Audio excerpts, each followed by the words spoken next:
que tu veux, pour voir, on fait juste un essai pour voir comment ça se passe. Tu peux nous parler du teaser, tu peux nous parler du temps magnifique, Paris.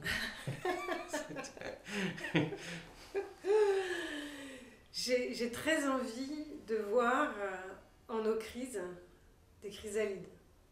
Parce que depuis qu'on est tout petit, on nous dit que les incidents, les tracas, c'est des choses pénibles ou à éviter.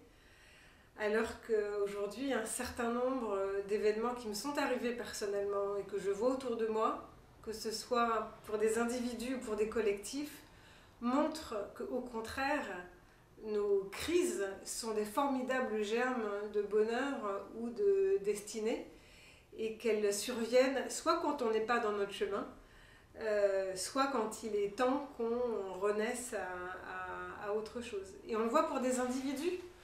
Ça peut être des maladies, ça peut être un changement de boulot, ça peut être un divorce, ça peut être un accident de la circulation. Et on le voit aussi pour les crises collectives qui ont fait avancer l'humanité. Alors certes, ça se fait dans la souffrance, mais c'est justement cette souffrance qu'on a tendance aujourd'hui plutôt à transformer en colère ou en larmes ou en peur, alors qu'on pourrait le transformer en autre chose.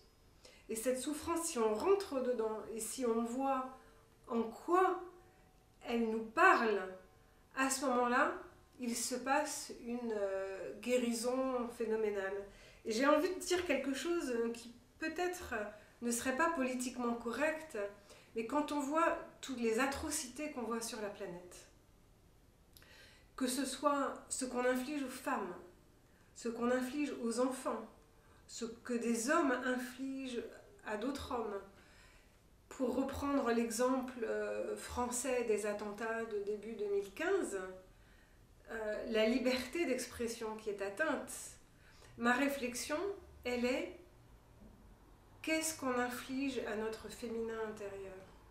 Qu'est-ce qu'on inflige à l'enfant intérieur qui est en nous? Et qu'est-ce qu'on s'inflige par rapport à la liberté d'expression? Je pars du principe là que tout ce qui est à l'extérieur, tout ce qui se produit à l'extérieur de nous, que ce soit au niveau individuel ou collectif, c'est en miroir de ce que l'on s'inflige à soi-même. Et au lieu de voir en ça des noirceurs, si on y voit une opportunité, tiens, il se passe ça, qu'est-ce que ça veut dire pour moi? À ce moment-là, on se pose la question du sens et la guérison peut survenir. C'est par exemple pendant la Deuxième Guerre mondiale, il y a eu des choses ignobles et on ne va pas revenir là-dessus. Par contre, c'est grâce à ces choses ignobles qu'il y a eu des gestes formidables d'amour, qu'il y a eu des héros, des élans de solidarité et de fraternité. Si le Tibet ne s'était pas fait attaquer par la Chine, le Dalai Lama n'aurait pas été en exil. Et ces magnifiques philosophies de vie qui sont importantes pour nous aujourd'hui en Occident, elles seraient peut-être restées à l'intérieur du Potala de Lhasa.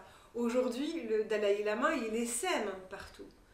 Donc voilà, quelques exemples pour dire que si on a l'envie de voir en nos crises des opportunités de réflexion qui vont nous mener à notre véritable destinée ou notre véritable bonheur, non seulement on va avoir la résolution plus rapide de nos maux, mais en plus on sera beaucoup plus nombreux à vibrer positivement plutôt que de se larmoyer, et les négativités que l'on trouve aujourd'hui sur la planète seront d'autant diminuées qu'elles seront combattues, entre guillemets, par cette lumière et cette joie. Voyons dans nos épreuves des cadeaux.